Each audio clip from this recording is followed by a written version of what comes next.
All right, so you know how we've been digging into medieval Provence lately? Yeah, all those stories about knights and castles and the like. Well, buckle up because this deep dive is going to take us in a totally different direction. Oh, I'm intrigued. Lay it on me. We're talking about Arabs in Provence for almost a whole century. Wait, what? Arabs in Provence? I thought that was all, further south, Spain and all that. Right. It's a part of history that doesn't really make it into the usual textbooks. But this book, The Saracens of St. Tropez by Robert Lebling, digs into it. Saracens. Okay, so we're talking like fierce warriors, right? Raiding the coast? Yeah, that's kind of the image that comes to mind, isn't it? Mm-hmm. But Lebling paints a much more complex picture, showing how these Andalusi, as he calls them, actually established a real presence in Provence. Andalusi. Where's that exactly? It's what they called Muslim-ruled Spain and Portugal back then. So these weren't just random pirates. They were coming from a pretty sophisticated and powerful culture. Wow. Okay, so already this is more than just a pirate story. Oh, absolutely. But before we get into all that, we got to set the scene, right? It's the late 9th century, and Provence is a bit of a mess, politically speaking. They'd been hit hard by Viking raids. So they were vulnerable, ripe for the taking, as they say. Exactly. So, Provence, even back then, had a certain something, right? This allure. Well, yeah, it's Provence, sunshine, beautiful coastlines. Who wouldn't want a piece of that? And even back then, people were noticing there's this 10th century Italian cleric, Liutprand of Cremona, who described the area as having these beautiful coastlines, lush landscapes, and inviting coves. Sounds like he was writing a medieval travel brochure. Right. But amidst all this beauty, in 889, this group of Andalusi, only 20 of them, snuck into the Gulf of St. Tropez. 20? That's barely a raiding party, let alone an invasion force. Yeah, they were like special forces going in under cover of darkness. They seized this manor house and started fortifying it. Talk about making a low-key entrance. So what, they just holed up in this manor? Not exactly. They were smart about using the terrain. They moved into this rugged mountain range called the Massif des Moors, inland from St. Tropez. A natural fortress. Smart move. Totally. And Liutprand describes how they even used the thorny bramble bushes that grow there as part of their defenses. Oh, talk about natural barbed wire. Right. But this was just the beginning. This little raid, it turned into something much bigger. Reinforcements, administrators, supplies, all started flowing in from Al-Andalus. So this tiny group, they basically established a colony. Yep. Their main base, they called it Fraxinet, became their center of operations. And it wasn't long before they started branching out, expanding their influence. Where'd they go? Eastward along the coast, the Côte d'Azur as we know it today, and even up into the Alps and parts of Piedmont in Italy. Wow. So they really weren't messing around. But how did people react? I'm assuming the Franks weren't just like, oh, hey, welcome to Provence, make yourselves at home. Oh, there were definitely clashes. Liutprand tells this crazy story about one Saracen putting 1,000 Franks to flight. 1,000? Come on, that's got to be an exaggeration, right? Probably. He was writing from the perspective of the losing side, so there might be a bit of dramatic license there. Yeah, I bet. But still, it gives you a sense of the reputation these Andalusi warriors had. For sure. But what's even more interesting is that alongside all the fighting, there's also evidence of peaceful coexistence and even some cultural exchange going on. Lebling pushes back against that simple pirate narrative. So it wasn't just all about raiding and pillaging. Not at all. In fact, they seem to have had quite an impact on Provençal society in ways that we can still see today. Like what? Spill the beans. Okay, well, get this. They introduced cork production to the region. Cork. Like for wine bottles. Exactly. So next time you're popping open a bottle of Provençal wine, think about those 9th century Andalusi settlers. That's wild. What else? Well, even the word for pine tar in French, goudron, it comes from the Arabic quitran. They introduced that too, along with new musical instruments, medical knowledge, and maybe even some agricultural stuff. So it was like this cultural fusion happening right there in Provence. Absolutely. And it makes you wonder how much more of their influence is still out there just waiting to be uncovered. That's what I love about history. Yeah. Always more layers to peel back. But I have a question. Do we know anything about these Andalusi settlers as, like, individuals? Any names? Stories? Yeah, that's a good question. Unfortunately, records are pretty scarce. Lebling does mention a couple of names, but the details are pretty limited. Ah, too bad. It'd be fascinating to get a more personal glimpse into their lives. I know, right? But even without those intimate details, there's still some pretty incredible events that we can piece together. Like, have you ever heard of Hugh of Arles? Hugh of Arles. Rings a bell, but Refresh my memory. He was the king of Italy at the time, and he decided he'd had enough of these Andalusi settlers. Oh, this is going to be good. Yeah, so Hugh of Arles, king of Italy, he wanted to kick the Andalusi out of Provence. Yep. And he wasn't playing around. He actually enlisted the help of Byzantine warships. You know, those guys from the Eastern Roman Empire. Seriously, Byzantines. Yeah. All the way over in Provence. What were they doing there? Well, Hugh needed some serious firepower, and the Byzantines had just the thing.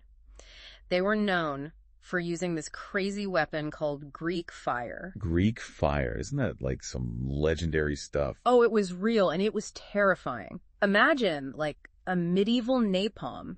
This liquid fire that could burn on water. Whoa, that's intense. So he brought in the big guns, huh? Did it work? Well, at first it seemed like it might. They managed to torch a good chunk of the Andalusi fleet and even breach the defenses of Fraxinet. So the Andalusi were on the rope. It looked that way. The Andalusi retreated up into the mountains, and it seemed like it was all over for them. But it wasn't, was it? There's got to be a twist. This is history, after all. You know it. Hugh, he had this whole other problem brewing back in Italy. Uh-oh.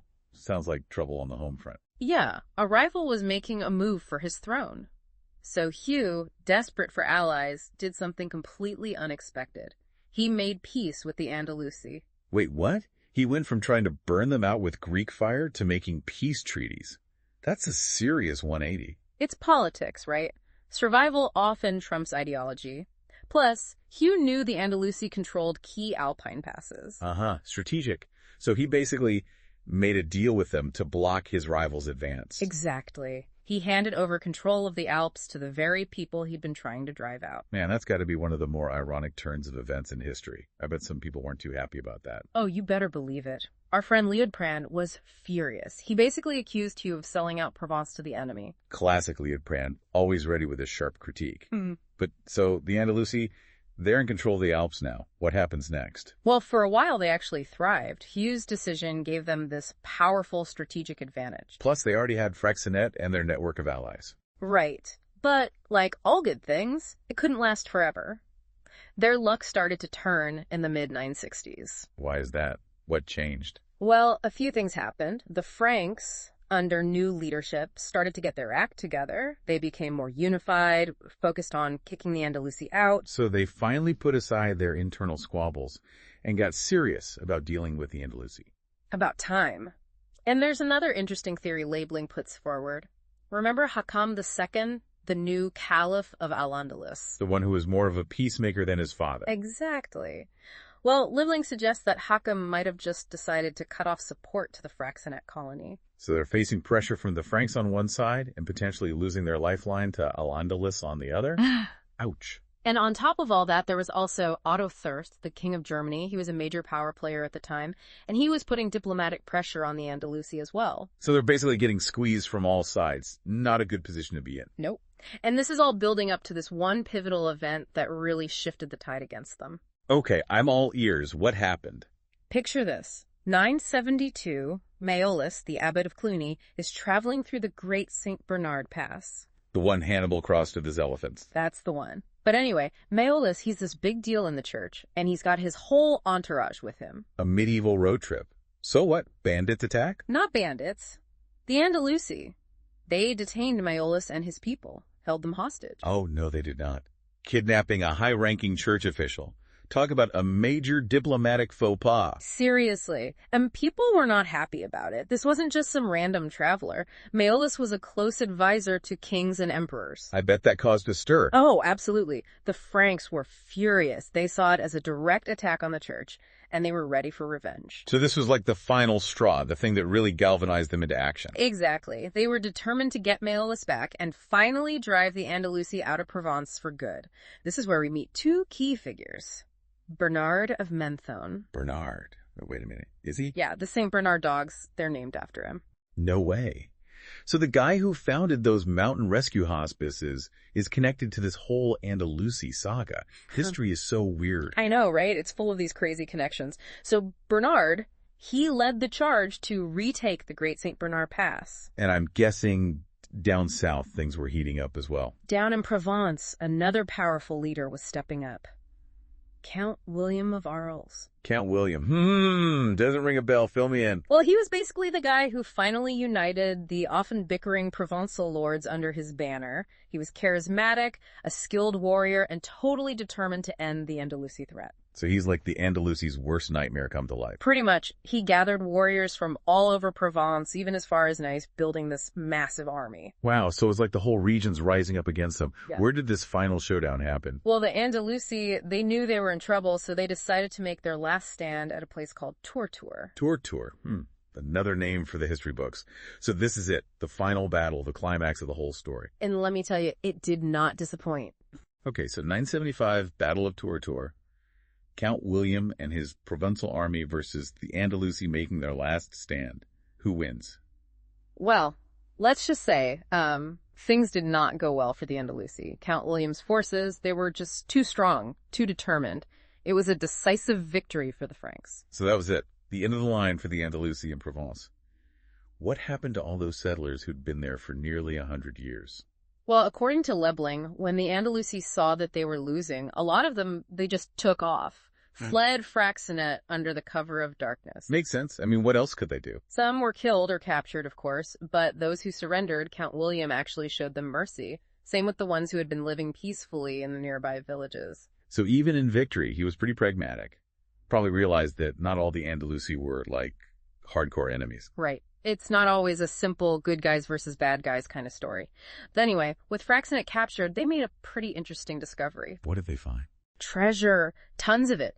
Decades worth of loot the Andalusi had accumulated from raiding and trading. Score. So what'd they do with it? I bet Count William took a big cut for himself. Oh, I'm sure he did. But he also shared it with his troops. And this is where things get really interesting, because one of his top commanders was this guy named Ghibelin de Grimaldi. Wait, Grimaldi, as in, like, the Monaco Grimaldi? Yep, that's the one.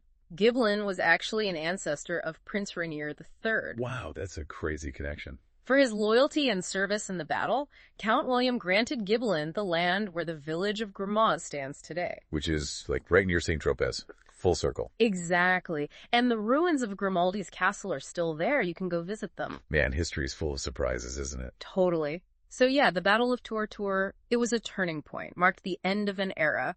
After almost a century, the Andalusi presence in Provence was finally over. But as you've been saying, it wasn't like they just disappeared without a trace. They left their mark on the region. Oh yeah, for sure. And it's not just, like in the history books, you can still see it all over Provence. Right. Those hilltop villages, those weren't all built for fun, right? Nope. A lot of them were built for protection, to keep the Andalusi raiders out. And then there are those towers you see along the coast, the Saracen towers. Spooky reminders of a time when the coast was under threat. And don't forget those linguistic remnants, like goudron for pine tar, or the two names for buckwheat, blé noir and blé Saracen, literally Saracen wheat. It's amazing to think that something that happened over 1,000 years ago can still have an impact on us today. It really makes you think, doesn't it? Like, whose stories get told and whose get forgotten. Exactly. And it's stories like this, these hidden chapters, that can really change our understanding of the past, and even of the present. Like those abandoned villages Lebling talks about, how some of them are now being restored, becoming artist colonies and vacation homes. A new chapter built on top of the old one. It's a beautiful image, isn't it? A reminder that history isn't just about dusty old books and ruins. It's a living thing, constantly evolving and shaping the world we live in. Well said. So there you have it, folks. The Saracens of St. Tropez.